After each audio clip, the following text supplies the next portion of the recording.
Halo, minasan, konnichiwa. Selamat datang di Kuma-kun, tempat belajar bahasa Jepang dengan cara yang mudah dan menyenangkan. Di video kali ini, kita akan membahas kata kerja dalam bahasa Jepang atau dalam bahasa Jepangnya disebut doshi. Kata kerja adalah bagian penting dalam kalimat karena tanpa kata kerja, kita tidak bisa menyatakan aksi atau kegiatan sehari-hari. Apa yang akan kita pelajari? Jenis-jenis kata kerja dalam bahasa Jepang. Pola dasar penggunaan kata kerja. Cara mengubah bentuk kata kerja sesuai situasi. Contoh kalimat praktis dalam kehidupan sehari-hari. Jadi, jangan sampai ketinggalan ya. Siapkan catatanmu, dan mari kita belajar bersama. Jangan lupa like, komen, dan subscribe untuk terus mendapatkan materi terbaru dari Kuma-kun. Yuk, kita mulai. Sekarang kita akan membahas ciri-ciri kata kerja dalam bahasa Jepang. Dalam bahasa Jepang, kata kerja memiliki beberapa ciri khas yang membedakannya dari kata kerja dalam bahasa lain. Berikut adalah 3 ciri utama kata kerja dalam bahasa Jepang. 1. Selalu berada di akhir kalimat. Struktur dasar dalam bahasa Jepang mengikuti pola subjek, objek, kata kerja SOK. Ini berarti kata kerja selalu terletak di bagian akhir kalimat. Contoh, watashi wa hon oyomu, artinya saya membaca buku. 2. Mengalami konjugasi. Kata kerja dalam bahasa Jepang bisa berubah bentuk tergantung pada waktu atau tense, lampau, sekarang, atau masa depan, serta tingkat kesopanan, kasual atau formal. Dengan memahami konjugasi kata kerja, kita bisa menyesuaikan penggunaan kata kerja sesuai dengan situasi. 3. Tidak ada perubahan berdasarkan subjek. Dalam bahasa Jepang, bentuk kata kerja tetap sama meskipun digunakan untuk subjek yang berbeda. Contoh, watashi wa taberu, artinya saya makan. Kare mo taberu, artinya dia juga makan. Seperti yang terlihat pada contoh di atas, kata kerja taberu tidak berubah meskipun subjeknya berbeda. Dengan memahami ketiga ciri ini, kita akan lebih mudah dalam mempelajari dan menggunakan kata kerja dalam bahasa Jepang dengan benar. Klasifikasi kata kerja dalam bahasa Jepang. Kelompok 1, Godan doshi. Dalam bahasa Jepang, kata kerja diklasifikasikan ke dalam beberapa kelompok berdasarkan cara konjugasinya. Salah satu kelompok utama adalah kata kerja kelompok 1 atau Godan doshi. Ciri-ciri kata kerja kelompok 1, Godan doshi. Kata kerja dalam kelompok ini memiliki perubahan bentuk yang lebih kompleks karena akhiran suku katanya berubah saat dikonjugasikan. Hal ini terjadi karena perubahan bunyi vokal pada suku kata terakhir sesuai dengan aturan konjugasi. Contoh kata kerja kelompok 1. Berikut adalah beberapa contoh kata kerja kelompok 1 beserta artinya. Bentuk kamus. Kaku, menulis. Nomu, minum. Hanasu, berbicara. Matsu, menunggu. Kata kerja kelompok ini sering digunakan dalam percakapan sehari-hari, sehingga sangat penting untuk memahami cara penggunaannya serta aturan konjugasinya. Dengan menguasai kata kerja kelompok 1, kita akan lebih mudah membentuk berbagai kalimat dalam bahasa Jepang. Klasifikasi kata kerja dalam bahasa Jepang. Kelompok 2, ichi dan doshi. Dalam bahasa Jepang, kata kerja dibagi menjadi beberapa kelompok berdasarkan pola konjugasinya. Salah satu kelompok utama adalah kata kerja kelompok 2 atau ichi dan doshi. Ciri-ciri kata kerja kelompok 2 ichi dan doshi.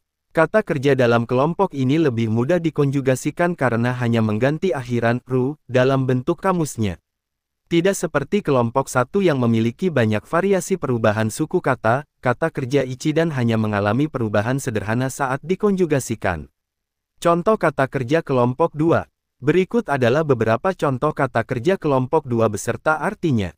Bentuk kamus. Taberu, makan. Miru, melihat. Okiru, bangun. Neru, tidur. Karena aturan konjugasinya lebih sederhana, kata kerja ichi dan lebih mudah dipelajari dibandingkan dengan kata kerja kelompok 1. Memahami kelompok ini akan sangat membantu dalam membentuk berbagai kalimat dalam bahasa Jepang dengan lebih cepat dan efisien. Klasifikasi kata kerja dalam bahasa Jepang, kelompok 3 Fukisoku doshi. Dalam bahasa Jepang, terdapat kelompok kata kerja yang dikenal sebagai kata kerja kelompok 3 atau Fukisoku doshi. Kata kerja dalam kelompok ini disebut tidak beraturan, karena pola konjugasinya tidak mengikuti aturan umum seperti pada kelompok 1 Godan doshi atau kelompok 2 ichi dan doshi. Ciri-ciri kata kerja kelompok 3. Kelompok ini hanya terdiri dari 2 kata kerja utama, yaitu suru dan kuru. Keduanya memiliki bentuk konjugasi yang unik dan tidak mengikuti pola perubahan seperti kata kerja lainnya. Contoh kata kerja kelompok 3. Bentuk kamus. Suru, melakukan, kuru, datang. Kata kerja suru sangat fleksibel karena sering digunakan untuk membentuk kata kerja dari kata benda. Pola ini umum digunakan dalam bahasa Jepang untuk berbagai aktivitas. Contoh penggunaan suru dalam frasa. Benkyo suru, belajar. Undo suru, berolahraga. Shigoto suru, bekerja. Kata kerja suru sangat sering muncul dalam kehidupan sehari-hari, sehingga menguasai konjugasinya akan sangat membantu dalam memahami bahasa Jepang dengan lebih baik. Dengan memahami ketiga kelompok kata kerja ini, proses belajar bahasa Jepang akan menjadi lebih sistematis dan mudah. Bentuk dasar kata kerja dalam bahasa Jepang. 1. Bentuk kamus Jishokkei. Bentuk kamus merupakan bentuk dasar dari kata kerja yang digunakan dalam kamus dan sering digunakan dalam kalimat tidak formal. Contoh, Yomu, membaca, Hashiru, berlari. 2. Bentuk negatif Naikei. Bentuk ini digunakan untuk menyatakan bahwa suatu tindakan tidak dilakukan. Untuk membentuk Naikei, akhiran kata kerja diubah sesuai dengan pola konjugasi tertentu.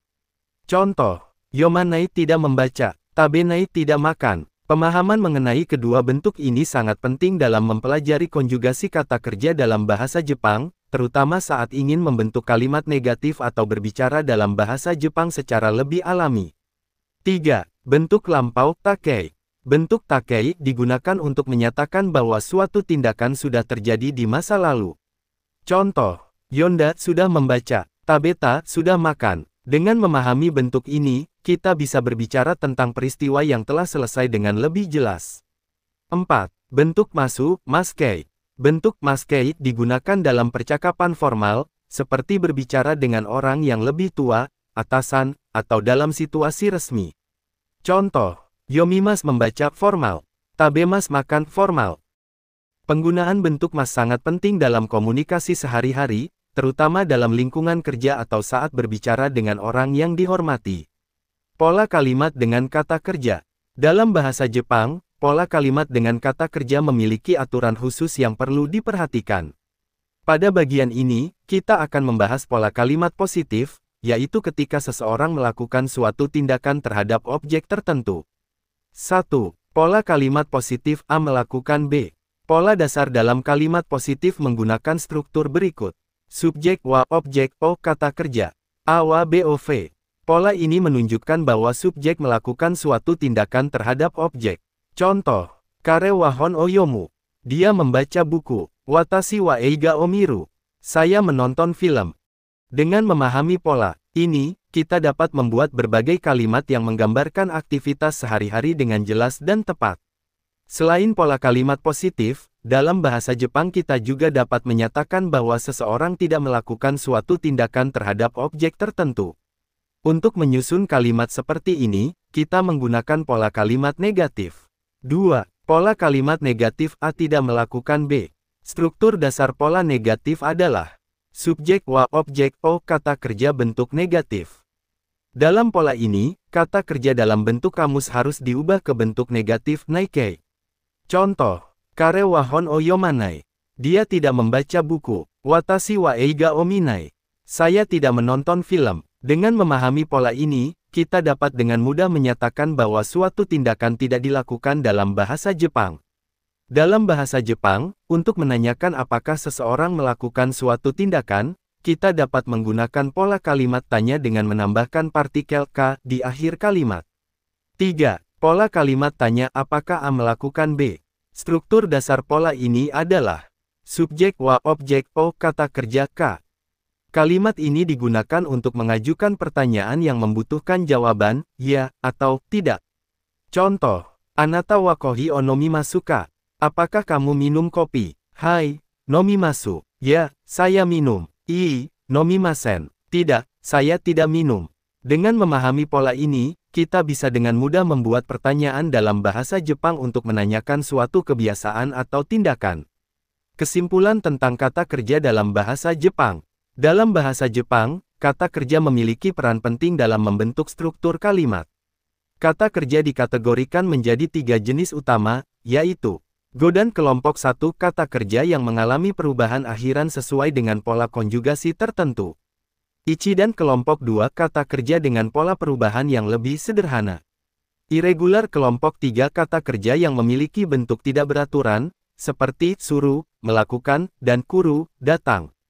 Selain itu, konjugasi kata kerja dalam bahasa Jepang memengaruhi berbagai aspek kalimat, termasuk bentuk negatif, lampau, dan tingkat formalitas. Penting untuk diingat bahwa dalam struktur kalimat bahasa Jepang, kata kerja selalu ditempatkan di akhir kalimat. Menguasai konjugasi kata kerja sangat penting agar bisa membentuk kalimat yang benar dan berkomunikasi dengan lancar dalam bahasa Jepang. Terima kasih sudah belajar bersama Kuma-kun. Sekarang kamu sudah tahu bagaimana cara mengenali dan menggunakan kata kerja dengan benar. Jangan lupa untuk terus berlatih dan mencoba membuat kalimat sendiri agar semakin lancar. Kalau kamu merasa video ini bermanfaat, jangan lupa like, komen, dan subscribe supaya tidak ketinggalan materi berikutnya. Share juga ke teman-temanmu yang ingin belajar bahasa Jepang.